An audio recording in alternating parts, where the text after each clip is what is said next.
Hey guys, this is our final episode of the Buyer Series. In this one, we're talking, are you home free? Are we getting keys? Are we moving in? All the details. So stay tuned.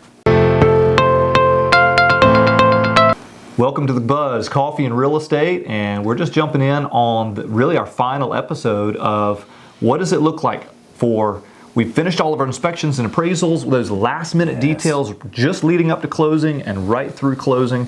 But I got to ask you, what kind of coffee did you make me this morning? This is a macchiato. Macchiato, I like it. Does it have some sort of like almond milk or It's coconut. Yes, it's a coconut mixed with almond milk.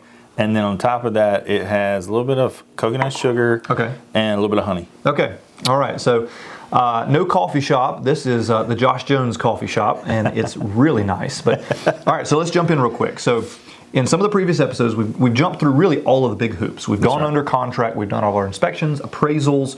We're kind of in this home free stretch now. Yep. So to help me through some of the last minute steps of preparation. We're talking like last week, maybe week and a half before closing. Sure. So major things are we're going to be basically we're looking at the lending elements. Okay. Right. Last little bit of lending. Let's make sure everything's off of the table. There's no more mistakes that we've run into. Right. So first off, they're going to do a last run on your check of your credit. Okay. Make sure that you just like a day or two before closing. Really. That's right. Okay. To make sure you haven't bought anything that you weren't supposed to buy on credit or cars. Do not buy that new Corvette 2 days before your closing. You will end up living in the Corvette and not in the house that you were going to close on. That's exactly right. I think when we were doing the crazy lender stories, that was one of the things Don said was he had I use that example, purchases. But like it has really happened. We know people. Yes. That's right. So they're going to do a final credit check. They're going to send out 3 days before closing. They're going to send out your final disclosures. Okay. Which is like a rescission period. So this is final disclosures. This is like all the nitty gritty numbers, prorated taxes, prorated insurance. What is my exact down to the penny? That's right. Cash to close. Yep. Because I'm going to need to bring a certified check, not personal check. Don't bring a personal check. They won't take it. Certified or cashier's check from the bank. And we use those terms interchangeably, but it's something from the bank. They've given you an official check, cost a couple of bucks at your bank. That's going to be for those cash to close, that official number. That's right. And so people are always asking us, they've done the inspections and appraisals. Do I have my final numbers yet? Do I have my final numbers? You'll have them about 3 days before closing. And so you need to make a run to your bank, go ahead and schedule that out. That's right. So that you have that. And then really, we're getting to the closing, but like your check and your ID, those are your big things you want to make sure you actually bring to the closing table. Which we have a funny story about that. We had a client one time, it was a buyer, and they were purchasing a house, and we were getting ready to go to closing, and I got about an hour, I think, before closing, they called me, and they're like, hey, I don't have my ID. Oh, no. I was cleaning out my pocketbook. I think my kid got a hold of it. This was a nutty story. It's gotten lost. And we're like, oh, crap, you have to have that to be able to sign. Yeah. So we end up taking her all the way to the DMV. Both of us jump in the car. Pick her up, drive her over. She, with the good Lord's graces, she knows somebody that works at the DMV. And so the DMV actually lets her come in and do all the things that she needs to do to be able to get her license and get all the things together. And so ended up running over, getting it, and then bringing her back to the attorney's office within time to be able to get her into... Oh, we were like 5 minutes late or something? Yes. But it was crazy. Yeah, 4 hours typical of wait time at the DMV. That's right. So that was amazing. But yes, so you got to have those things in place, but really before you even get to the closing table, you want to do a final walkthrough. So, that's right. So describe, what is a final walkthrough? What priorities do you need to be kind of thinking about? So anytime you're doing a final walkthrough, you're basically going to make sure the house didn't burn down. Make sure that nothing happened to it. Okay.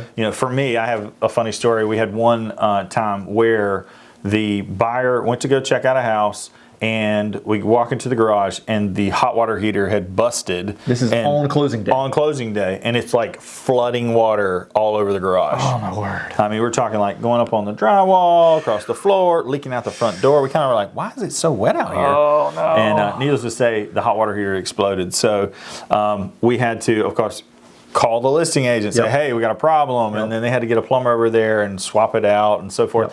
Ended up, I think it bumped us back an hour at closing, but we ended up getting it knocked out and taken care of. So it was a fun experience, but it worked out. Yeah, well, you do want to make sure that the house is still in a condition, approximate condition. A lot of times People will have pulled the last of their furniture out. If they staged the home with furniture or with pictures still on the wall, you might have some tiny little places where some finishing nails have been taken out. None of that's, it's not the responsibility of the seller to repaint after they remove their furniture.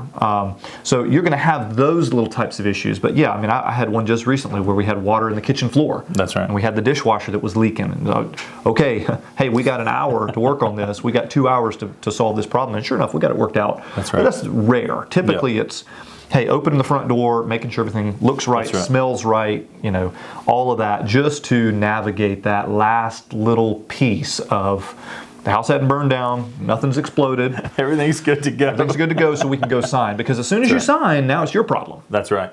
You don't call those folks back 3 hours after the deed is recorded and say, oh my gosh, I forgot to check. And there's something wrong. We have heard, not personally, but I've heard of stories where people pulled all the light fixtures out last minute. Man, yeah. Ceiling fans or chandeliers or something that was not agreed to in the contract. And so you just want to check for those little things. But 15 minutes, it doesn't take that long. No, you're just basically doing a run over. And we'll do it like either the night before or morning of closing before we go. Totally. So we got ID, we got cash to close check. Those are good things to have. We show up at the attorney's office. Typically that's a 45-minute, an hour, something like that. Warm up that signing hand. That's right. Especially if you got a mortgage, you're going to sign your name 80 times. But you don't actually get the keys right when you sign that last signature, right? That's right. How does that process work? Yeah, so basically what the attorney's going to do is they're going to do kind of a checks and balances, if that makes sense. They're going to go and they're going to talk with the lender, make sure that they've got everything that they need, all the documents have been signed correctly, that they have the funds from the bank. Gotcha. All that gets sent over. Once they receive that, then they're going to basically go on to the Register of Deeds website and they're going to transfer from the seller to the buyer and make sure that all of the deed is recorded correctly. Once it's recorded, then they basically give us a phone call and say, hey, we're on record, which is the best thing you want to hear as a listing agent or a buyer's agent.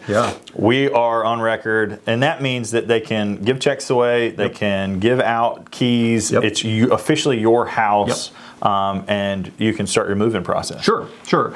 Backing up a couple of things, and this is something that we hit in some of the inspections and appraisals, but during this whole process, you're in your home insurance. That's making sure you got your binder. That's just the documentation saying the home insurance is that they're going to cover the house. That's really more done in the inspections and appraisals process, but every once in a while you have a follow-up phone call with your insurance guy. Hey, just making sure we're good to go. It's good to be in touch with your lender over those last several days. You have all the documents you need. Some lenders are more organized than others. That's one of the reasons why we like people to use the lenders that we've vetted, because we know that they're organized, they're going to have their package in order. And then all of that goes to the attorney. So there are lots of last minute details that get tweaked and adjusted within the last 36 hours leading up to closing. So just be available. They may ask you for something that they asked you for before. And you're like, why am I sending this again? So keep that file accessible so that if they need a resubmission of a pay stub or a tax return or something like that, it's all close by. That's right. It's a long, complicated process. You've got probably a dozen or more people that are all involved. Everything has to line up correctly. But ultimately, what it comes down to is that you're going to have your new house. You're going to get the keys a couple of hours after you sign. Same day. That's why we're always trying to set it up same day. So that you sign at 10 o'clock in the morning, by say 1:30 in the afternoon, you're ready to move in. So that's right. It's a really exciting time. There's a lot of hoops to jump through last minute, but it's just great to be able to finally give that phone call. Hey, the house is yours. You're good to go. Pull a U-Haul truck in and get started. So that's right. Anything else that you can think of, details-wise, that you just want to make sure that folks have to be thinking of in their mind on that? Yeah, I think this wraps it up. That's pretty much everything. Yeah, I think so. Wonderful. Hey, if you have any kind of crazy stories, like last minute stuff, we would love to hear it in the comments below. And just to be able to see, like, what are some of the things that happen. And so, leave us a comment. Yeah, go ahead and subscribe, like to our channel, share this with somebody that may need it. And if you can, watch the rest of our buyer series. There's 3 more episodes that are below, and they're in our description, so check them out. Yep. One other thing, we're going to be jumping into a seller series pretty soon too, so keep an eye out for that. If you're thinking about selling, this is going to give you step-by-step exactly how to walk through and navigate everything, so we're pretty excited about it. Have a great day. See you guys.